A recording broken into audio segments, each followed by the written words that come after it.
For someone who's watching today, today's sponsor, this little thing right here, will literally change your life. That right there is amazing. I'm telling you, it looks small, it's unbelievable. That's what they all say. Introducing Plaude Note, a pro-level AI note taker that literally records and creates notes just for you. Whether you're watching a long-form podcast and you want to remember the key points, or if you're stuck in a meeting on the phone and you want to remember what you need to do afterwards, Plaude captures everything you want with the touch of a button. And afterwards, you get a smart, structured summary of everything that was said, with all the key takeaways, and it identifies the different speakers so that you know who said what. It can also then give you a to-do list, a bullet point recap of everything that was said, or even a mind map, whatever works best for you. This is something that everyone in the future is going to be using on a day-to-day basis. If you're at uni trying to, make sure you pass your exams, or if you're at work and you've got office meetings, it's going to be a game changer. And you can also ask it questions about who said what and when did they say it from all of the data that you've collected on there. It's unbelievable. There's over 60 days of standby battery on this thing, and you can record continuously in one go for up to 30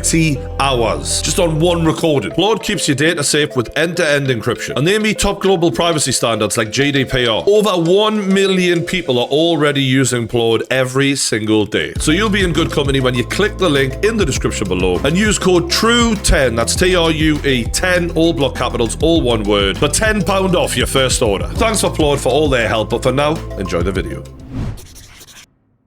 Today, we're going to be talking about Lucy Connelly, the 41-year-old childminder from Northampton, who was just released from prison after spending over a year inside over a tweet she posted that was said to have incited racial hatred. Now, what followed her imprisonment was like nothing I've ever seen before, really. It was such a debate over, are the courts really there to protect us from people, or are they there to silence some people? And when you look at the length of time she got compared to other very violent crimes, for example, that's where the confusion comes from. Now, the tweet happened on the day of the Southport murders, which I covered on this channel. You'll all remember Axel Rubicabana, who brutally slaughtered 3 innocent little baby girls and injured 10 more that day. It was one of the most emotional days I can remember in Britain, and like everyone was hurting, everyone was upset, angry, in pain, and there were a lot of crazy tweets flying around that day. I mean, people were raging. And as it happened, there were multiple rumors going around about his background. Was he an immigrant? Was he an illegal? Was he from here, there? And one of the rumors that Lucy Connelly seemed to have caught wind of was that he was from one of those hotels where they're housing immigrants right now. And this is the tweet she posted on the day of the murders of those 3 little girls. Mass deportation now. Set fire to all the fucking hotels full of the bastards for all I care. While you're at it, take the treacherous government and politicians with them.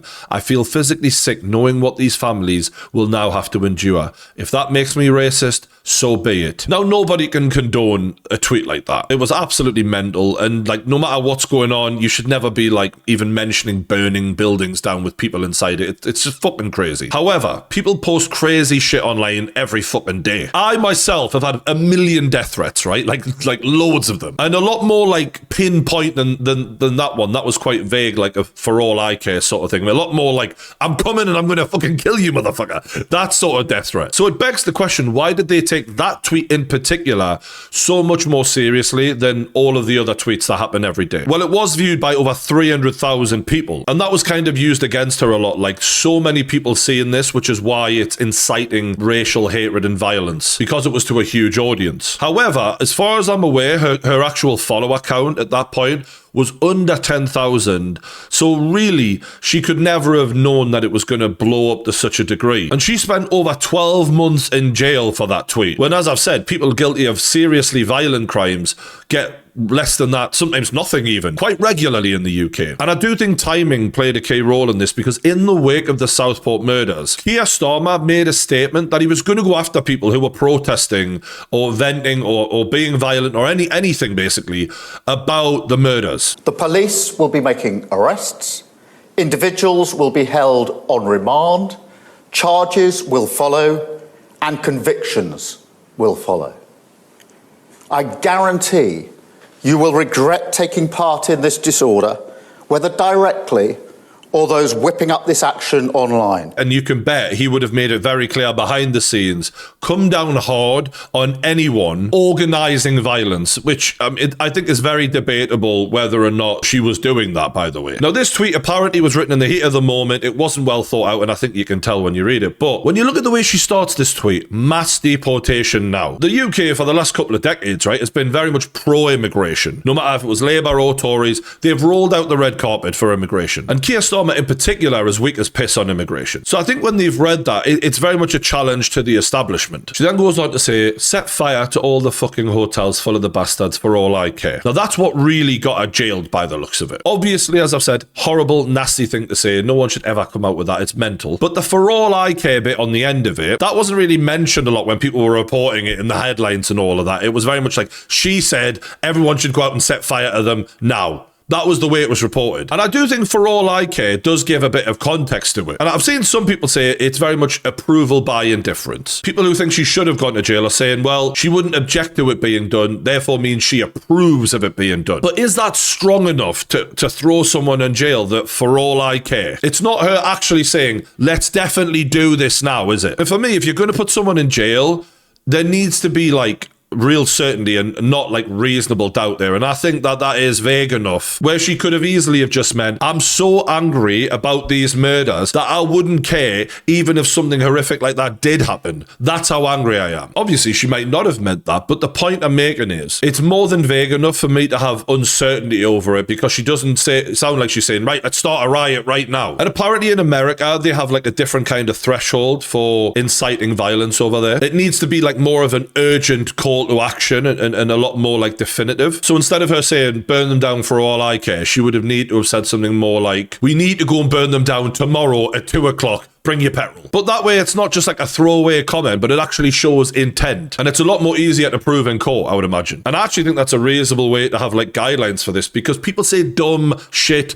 all the time. It doesn't mean they're actually going to go and do it. For the next comment, she says, while you're at it, take the treacherous government and politicians with them. And when I'm reading that, I'm thinking about a previous comment where she says, set them on fire for all I care. I'm thinking, well, where does take them come into? Take the politicians where? Get rid of them, set them on fire. What do you even mean? It doesn't really follow on from a previous sentence, which kind of leans into the fact that she wasn't probably thinking straight here. Not that that means she should immediately be forgiven or anything like that, but it's very anti-government, that, clearly. And I think a lot of people feel the same way as her, to be fair. I think in that sentence, a lot of people feel like, yeah, the government do just fuck over the ordinary man at every opportunity. We don't trust them. And when you look at the way she was handled when she was arrested over this, you do wonder if the multiple anti-government sentiments that were expressed in this tweet really went against her. Not to mention Keir Starmer literally saying, we're coming for you fuckers. And one of the things that people have pointed out about the tweet, as if to sort of justify her being jailed, is the point at the end which is, if that makes me a racist, so be it, because obviously she was seen to be inciting racial hatred. And people are saying, if that makes me a racist, is almost like an admission of she is a racist. I think that's a comment that you see people use very regularly on social media when they themselves don't think that they are a racist, but are expecting to be called one because of the beliefs that they hold. For example, if you're anti-immigration, like a thing that's been used towards people who have been anti-immigration for years and years and years is,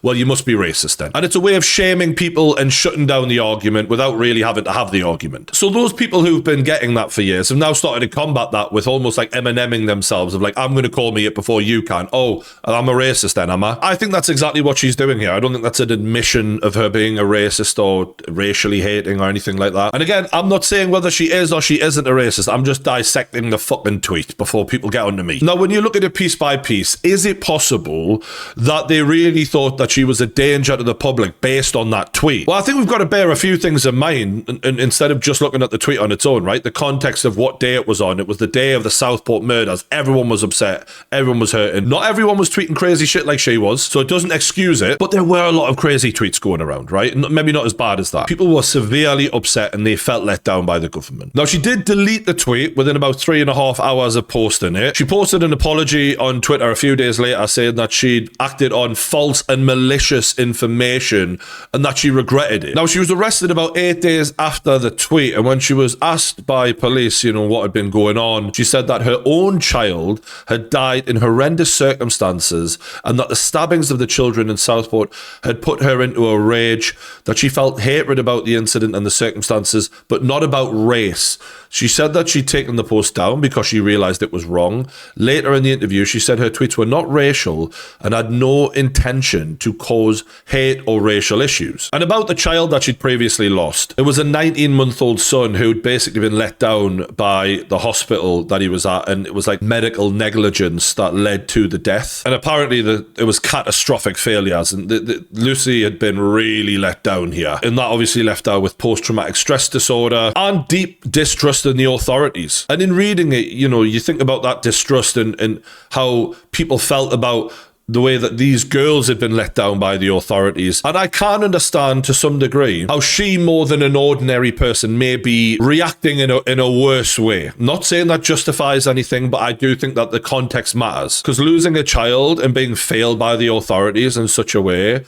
that would fuck anyone up. Now, when it came to her case, she had no previous criminal record at all. And her defense made it clear that she didn't intend to, incite violence, but it was more of a reaction to the tragedy that had occurred. And she pled guilty, and I think due to bad advice, to be honest, but we'll get onto that later. She didn't fully understand that a guilty plea was basically her admitting to trying to incite violence. She was just basically told, look, this is the quickest way to get out of jail and get home to your kid. Because she was jailed pretty immediately after the tweet, right? Like, they'd arrested her 8 days after, and they'd held her in jail for 2.5 months. They denied her bail, even though it was a first-time offence, which is very unusual, and it was a non-violent offence. So she'd been locked away for 2.5 months, and her solicitor goes, look, if you just say you're guilty, it's October when the trial is, you'll be home before Christmas. You'll probably do about 4 months in jail tops. They sentenced her to 2 years and 7 months in jail. The judge said, sadly, this is one of a number of cases that the court has had to deal with following the tragic events in Southport. Sentences for those who incite racial hatred are intended to both punish and to deter. Basically admitting we're going to make a fucking example out of her. Your message was widely read. It was viewed 310,000 times. You intended to incite serious violence. What you did encouraged activity which threatened and endangered life. Then the detective chief superintendent chimed in and he said, this week is Hate Crime Awareness Week. And although it is in the courts who are responsible for sentencing, I hope this case demonstrates that the police take reports of this nature seriously and that we will do everything we can to help our communities feel safe and protected from the fear of violence. Now, when you consider that this woman never got off the couch and just posted a tweet. She didn't go out there and hit someone or do anything physical to someone else. And it was in response to 3 little girls who were murdered that day. And they're talking about making communities feel safer. What, from middle-aged mothers? Angry childminders who are frustrated about murders of children? The reality was there was more of a reaction to the anger over the Southport murders than the Southport murders themselves. And that is not up for debate, by the way. Like, we can debate a lot in this video. That is not up for debate here. That is a fact. The Southport murders were just move along. The guy's in jail now, playing PlayStation, throwing hot boiling water over prison guards, apparently, living it cushy. Now, the 2 years and 7 months, it blew me away that. Like, for a fucking tweet, it was a bad tweet. She shouldn't have posted it. It was a nasty tweet. I had to, look into this and compare it to, what other people have been getting, because I was like, is it just me, or is that mental? Now, ironically, a Labour councillor has also been accused of similar stuff, and he's actually on video saying it. They are disgusting, nasty bastards, and we need to cull their throats and get rid of them all. Now, bearing in mind, Lucy Connelly would never have known how many people were going to see her tweet. That guy was literally in a crowd of people with a fucking microphone, knowing fine well. And he said, we need to cut all their throats. To a whole bunch of people. Yeah! Literally, that is not even debatable what he's doing there. He's inciting the violence. And I'm not saying he meant it. It might have been a heat of the moment thing. That's not really the point. I don't really want to judge him for this. I'm just saying, he was found not guilty. Now, obviously, it's nothing to do with him that Lucy Connelly was given bad advice and she, unfortunately for her, she pled guilty. But the fact that she's doing 2 years and 7 months and he walked free, I think speaks volumes about this situation. And look, there's way worse crimes out there that have been given lesser sentences than Lucy Connelly. Weirdly, I've pulled this up. It's another fucking Labour councillor. I'm not doing this deliberately, by the way. Pedo Labour councillor who worked in children's home walks free despite being caught with over 1 million child images, including 12-year-old girls. I mean, fuck me. So this fucking prick here, Roger Spackman, his name is, 68 electronic devices were found at his home. An astonishing number of images, including the most serious category, were found. But the judge said he was of good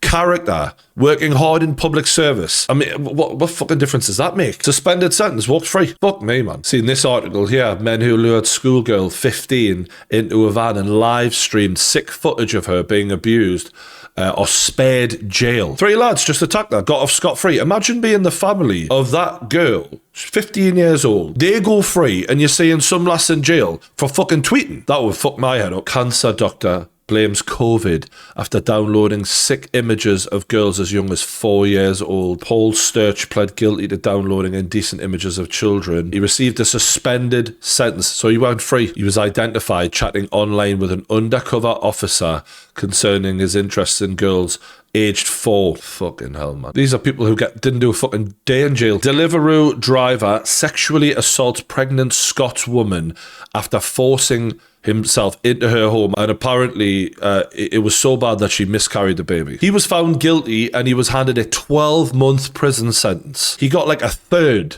of what this lass got for fucking tweeting. And he literally went into this pregnant woman's home and abused her so badly she lost the baby. She said, "He will haunt me for the rest of my life. I feel like I can't even smile at people anymore without men thinking that I'm coming on to them." I mean, she's just mentally scarred forever. This is fucking mental, this one. Channel migrant who sexually assaulted teenage girl with special needs in broad daylight is jailed for 14 months. That's less than half than she got for tweeting. This doesn't even come close to mind-blowing. I'm speechless, man. I fucking talk for a living. I don't know what the hell to say to that. Lewisham trained predator sexually assaults schoolgirl. As I'm reading this here, apparently he assaulted 5 women and a schoolgirl. You think like 5 women and a schoolgirl, you get a lot of jail time. He got 1 year and 4 months. So like half of what she got for fucking tweeting, for actually going out there, physically putting his hands on several women. This is just fucking insane. I think the only conclusion anyone can come out of that with is that the health and safety of the women and children of this country is far less important to the government, to the police, than the political agenda of Keir Starmer. Because the reality is, this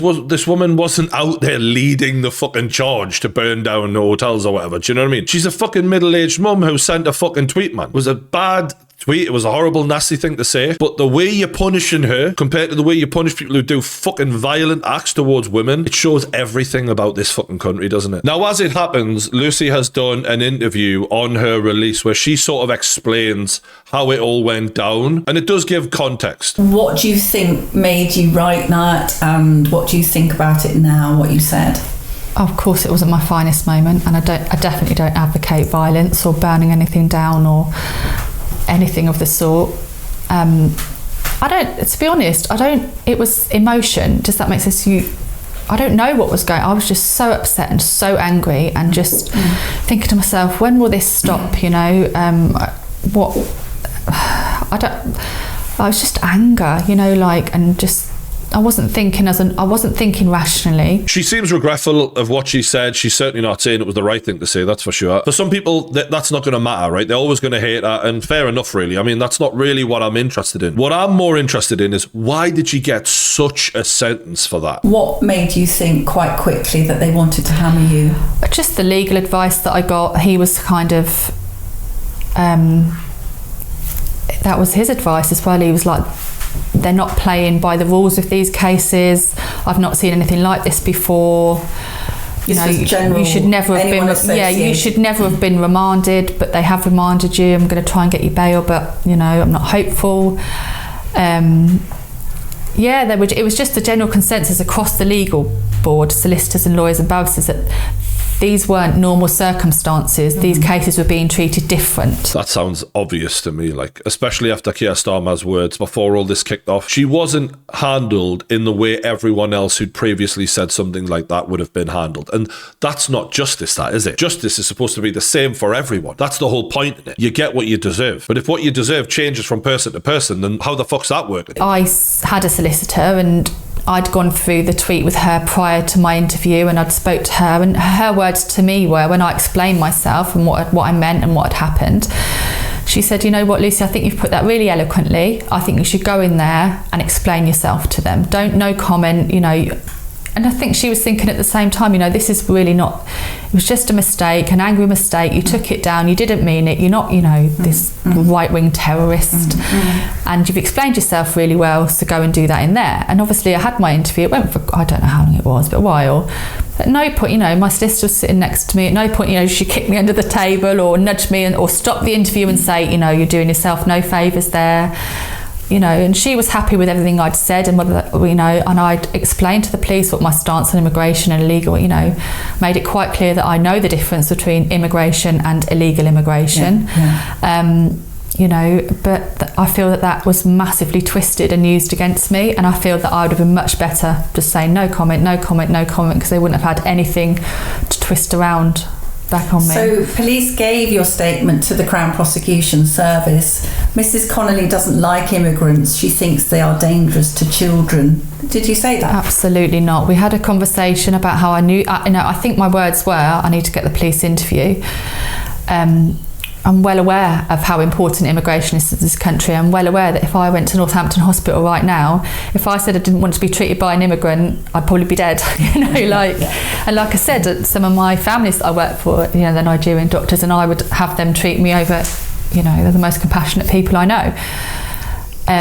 So I'm well aware that the country needs immigration. I'm well aware that if we kicked every immigrant out tomorrow, we'd be screwed, you know, like. So I explained this to them, and I explained it's not immigration that I have an issue with. I have no issue with people's skin colour, race, religion, anything of that. It's simply the fact that these particular group of people are unchecked, and I don't feel that is, you know, it's safe for our children to be walking the streets with people that we don't know who they are, where they've come from. So basically what the police have done is taken this statement, written what they wanted and released it, and basically fucked her over here, haven't they? And you know that because apparently she asked them to change the statement and said that it was incorrect, and they had to. That statement the police gave to the CPS, your family and solicitor challenged it, and they did in fact change it. Yeah. But by that stage it was too late. The BBC and the Sky and all of those people, they'd already reported that I hated immigrants and I said they were a danger to the children, and I had several racist tweets on my Twitter, which just wasn't true. No. But the damage had been done by then. Of course the damage had been done by then, because that's exactly what they wanted. That is not a coincidence, like at all. The fact that the police just accidentally didn't write it the way around and made her look way worse, and that was then circulated to make her look as bad as humanly possible, that was not a mistake. And the fact that she then challenged it and they had to change it just speaks volumes. But like she said, the damage was done at that point. Lucy, do you think Keir Starmer influenced the way you and others were treated by the criminal justice system? 100%. That's fucking not up for debate, that. Like, that isn't even up for debate. First time offender, non-violent, denied bail twice. This has been politically motivated, this. Why did you plead guilty to the offence of distributing material with the intention of stirring up racial hatred? Why not hold your nerve and plead not guilty? Because I'd been remanded. I didn't know how long. You know, I've met women that have been on remand 2 years and are still waiting for a trial. The courts are so far behind. I'm not sure in my case they would have been in any hurry to get my case to trial. And I have a daughter that needs me. You know, I'm a stay-home mummy. She's had me there her whole life, and all I was thinking, what is my quickest route to her? Like, so I felt that I wasn't going to be successful in any way, whatever way I turned in this. So at the time, all I was thinking is, right, they're going to throw the book at me for this. They've made that quite clear. They've done it to other people.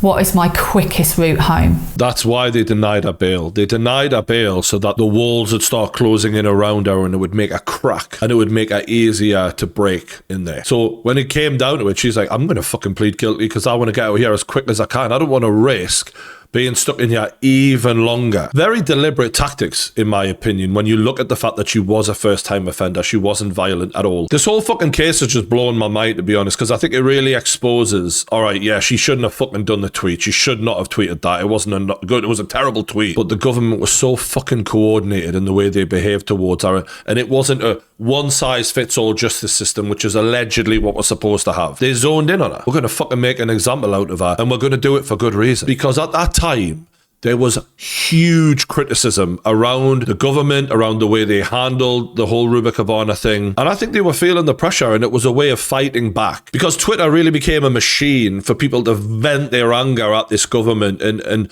it was gathering momentum big time. And this was a way of firing a warning shot, in my opinion, and saying, look, you watch your fucking mouth. Watch what you're saying about us. And I think this was a way of taking on the mob and making sure that people calmed the fuck down. Because people were so emotional about these baby girls dying. And if anything can get people to fucking start rising up and kicking right off, it's something like that. And this was their way of taking the sting out of it and getting the people who are like maybe at the front of the crowd and taking them out of it. So yeah, obviously she shouldn't have done it. But do I think she should have gone to jail for it? Like, no. I don't think the people who send me death threats should go to jail. They're just little losers. They're harmless, actually. They're just talking shit. It's stupid. It's nasty. Just the same way her tweet was. But I think there are far more important things I would like my police officers to be putting their attention to, and far more, important people who need to be locked away in jail, who are genuinely a threat to society. Starting with the people who are a danger to kids, for fuck's sake. Because that doesn't seem to be taken seriously at all, does it? What does it come to when our government are jailing people for fucking tweets, for Christ's sake? However bad a tweet can be, that's not the debate here. It's a fucking tweet, man. We got people walking free when they're genuinely physically abusing people. And that's where you see the lack of logic. And that's why you know this is really about retaining order for the government, to make sure that people shut the fuck up enough. Because what they're worried about is how long before sentiment online turns into a bunch of people, the mob walking towards 10 Downing Street. That's what they're worried about. They want to cut it off at the knees, because people do far worse and they're walking the streets right now free to commit more crime. That's a fact. Anyway, let me know what you think of this in the comments below. Again, I think it's obvious I'm not supporting this woman. I know some people are making a martyr out of her. I'm not saying she's a good person. I'm not saying she's a hero or anything that the way other people have been talking about her, but I don't think she deserved a year in jail. That's all I'm saying. Let me know what you thought in the comments below. Hit the like button, subscribe to the True Geordie YouTube channel. I'll see you on the next one.